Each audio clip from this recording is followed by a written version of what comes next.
Alright guys, my name is MetaGoblin and today I thought I'd give you a very quick TLDR on how pay to win is Throne and Liberty. This will be the honest truth on how bad is it really, does it ruin the game, and how does it compare to World of Warcraft. So the first thing to explain is that there is an in-game currency called Lucent, and this in-game currency you do buy in the shop with real money. And as you can see, you can buy 500 for £8.50 and 6,000 for £84.99. Before we move forward also guys, remember this game is totally free to play and there's no content behind a paywall. So the next thing to explain is the progression paths in the game. How do you progress in the game? Well, first of all, you actually have to obtain gear in the first place.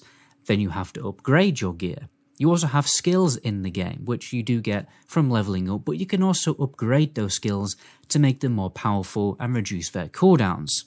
You also have the skill specialization tree, which is kind of like a mini talent build for individual skills. And then you also have the weapon mastery talent build, which is kind of like talent trees for different specializations in World of Warcraft.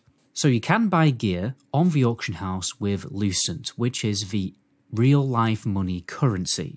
And players can also sell gear for the real-world currency. But you can't buy the gear fully upgraded. You will still need to upgrade the gear yourself, which is partly pay to win, okay? You upgrade your gear with growth stones and gold.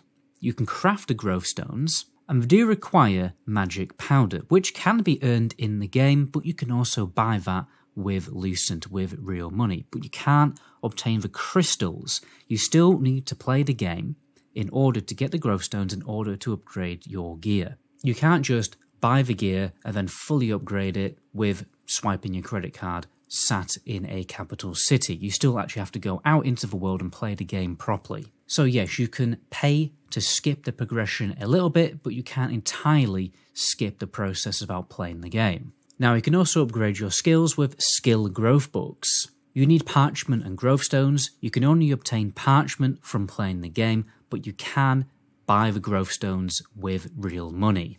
Next you have weapon mastery. This is fully obtained in-game by just simply gaining experience. It isn't pay to win at all. You also have traits in the game. It's kind of like a set of secondary stats on your gear, and it is randomized.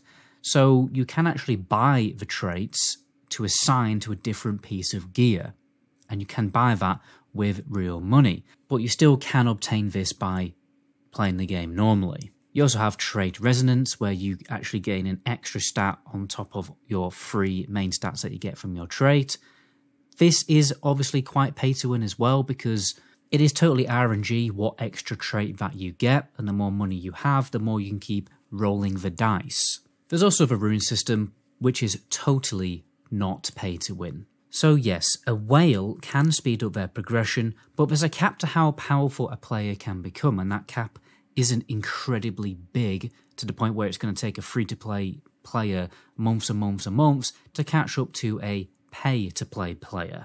And the thing is guys, for a free-to-play player, the path of progression is incredibly fun. By skipping that process by using real money, you are kind of making the game worse for yourself. You're taking a lot of the fun out of the game.